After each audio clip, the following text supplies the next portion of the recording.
Chichen Itza, one of the new seven wonders of the world. And coming here and looking at everything they have to offer, it truly is.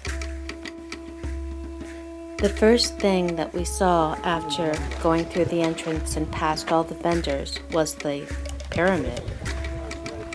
And following the group, it took me a moment before I realized I was in the ball court. For anyone not familiar with the Chichen Itza ball court, this was a place where they played a game sort of like tennis and soccer. It was with a rubber ball, and they weren't allowed to use hands or feet, and they had to get the ball in the hoop. Now the hoop is sideways, and it is high up on the wall, as you will shortly see. According to our guide, the game could be played for just fun, but it also had a lot more significance as well, such as during the early period, it prevented wars because instead of going out and slaughtering each other, groups would meet here on the ball court and play. The loser, the captain, would offer his head and be decapitated, so the casualty of war would be won. During the later period, the game probably got more bloody during the planet alignment when they played for the fate of the world. And the ball, well, it was made from liquid latex extracted from rubber trees which grow here. Also, by the way, there are 30 different kinds of snakes in this area.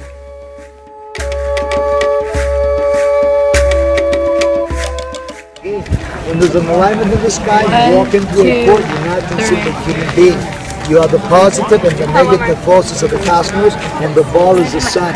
Before the sun sets, no matter what, you must knock the ball through that or that ring once. When the ball goes through once, it means you broke the alignment in the sky, and the universe shall continue its trajectory in time. That day, ironically, we saw a sport. We had 5 games, each team scored twice. That day we saw a sport.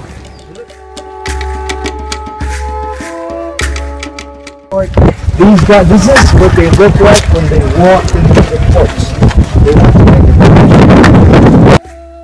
What our guide is showing us is the carvings on this wall which depict the game. And there's going to be one person where you see right here decapitated, and it looks like the blood is shooting out like snakes. Other than not having a head, he looks alive. These players believe that they became immortal. This court has another amazing feature to it as well.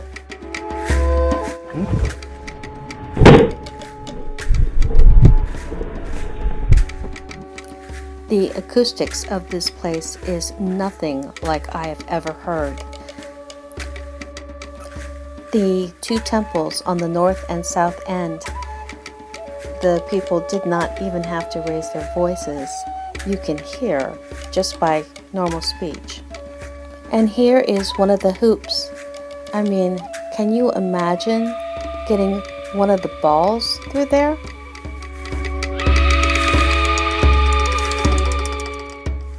Zompantli, or the Wall of Skulls, is a T-formed structure, fairly large, that has one side showing skulls and this part here showing griffins eating human hearts, and you also see some skeletal warriors. Besides all the rich colors that these buildings would have had back in its day, the one thing I am not missing seeing is the rack of sacrificed heads which would have been on top of this platform. Our guide likened this building like a memorial to the fallen warriors. I have a hard time wrapping my head around human sacrifice that this culture did. I wonder whether the common people were terrified most of the time. The one cenote, which is north of here, they found a lot of remains from children. So it wasn't just warriors that were being sacrificed. So I had thought maybe not being brave might be a sure way of not being picked to give your life to the gods, but then you have to also remember that they were immortal if they did this. And immortality is something that most of us crave. We all want to be assured that there is life after death. Was the heart of the bravest enemy they could capture. The bravest enemy they could capture. These guys were not trained to kill. These armies were extremely well trained, and they were not trained to kill. They were trained to they kept them alive, and the guy that's qualified is the guy that took a heart out. A guy full of courage, a guy full of wrath. That was probably an honor, wasn't it? A guy. The Wall of Skulls. Each skull, if you take notice, is a little different. Also, these plazas were a bit different than what we're seeing. Back in its day, there were no trees. It was one flat piece of concrete with these platforms on it, richly colored, and only the elite lived in this area. The everyday person lived away from these platforms and provided everything that the elite needed. A chakma, you may know what this is, and if you don't, I will come back to it. I want to point out this bas relief on this platform. Some television shows think that this is an ancient astronaut, but according to our guide, it is a human head inside a snake's mouth with the plumage of an eagle, which, if you're here where I am, this is a motif that goes on and on with the various buildings. Now, a chakma, if you are unaware, this one here is not quite as famous as the one on top of the Temple of the Warriors, but he would have a plate on his stomach, and this is where they would lay a warrior down and take the heart still beating. This had to be an interesting sight at night. These snake mouths, they would use them to light the city, like lanterns.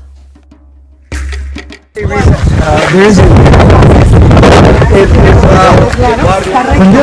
this was going on, were the Dark Ages in European cultures. In European cultures, to build a Gothic church, a castle, or a palace during this time, to take 1, 2, or 3 individuals. These guys to build that. Can you imagine? This was built in 5 years, only 5 years, with everyone helping out. There are 91 steps leading up to the top, to the platform, and there are 4 staircases, one on each side of the temple, equaling 364, and then the top is 365, the days of our solar calendar. The larger steps, there are 9, and they symbolize the 9 levels of the underworld. This construction is set so it illuminates on the equinoxes. The snake's mouths that are at the north end of the temple have this interesting light shadow show where it looks like the snake is coming down the temple or going up. depending on whether it's spring or fall. Anyway, this thing is huge. I'm walking around here to the other sides. It's interesting that people used to be able to climb up to the temple itself. I mean, that had to be an extraordinary climb. These steps are extremely narrow. What I read on the internet is that it closed in 2006 from climbing because one tourist ended up slipping and falling, and unfortunately to their death. I did see a YouTube video of someone taking that climb back in 2004, and just seeing it with my fear of heights, I'm not sure that I would have been able to climb up even if I had been allowed. But I hope that if I had been allowed, I would have taken that leap of courage and done it anyway. So I'm almost to the other side, which rarely gets photographed. It's a bit rougher, as you will see. Another thing that I didn't mention is this building also has that strange acoustic quality like the ball court. And with the Mayans' phenomenal understanding of astronomy, the priest kings easily could make a quote theatrical eclipse to wow the masses. Probably a very handy tool to wow the masses and probably keep them alive and kicking. Here is an excavation that they were doing, and this right here is the Temple of the Warriors, where the more famous Chakmol is. According to our guide, the one doing the sacrifice did not plunge the dagger in like we see oftentimes in Hollywood, but it was more of a slice, a very surgical slice that allowed them to pull the heart out still beating. Their knives during this time were made from stone. The little faces along the walls are carved strings of chalk masks. I hope I'm pronouncing that right. And the large mask is the god Kukulkan emerging from the jaws of the plumed serpent. The building is 40 feet high and 133 feet wide, and this right here is the 1,000 Columns group. These were built between 900 AD and 1200 AD. There's remains of stucco covering, which would have been painted in different colors, and the colonnades support a frieze of masks of chalk and round shields. You know, I still can't believe that I'm here. Stamping through ancient ruins has been a lifelong dream of mine, and coming here has just been absolutely phenomenal. The only thing that I could improve on is more time at the site. Doing a bus tour, we're only allotted so much time, and I am just getting through as much as I can during our free time before we have to head back to the bus. Advice for anybody coming for the first time? Buy yourself a guide to the site. That way you know where everything's at and which things are of the most interest. Now, I knew about the ball court and the pyramid, and of course the Temple of the Warriors and the observatory, which will be on the next iMovie. Chichen Itza is way too big to do an iMovie with everything in it. It would be like a full-length documentary. It's amazing, you know, how big this place is. It's like 2.5 square miles, and it was just abandoned.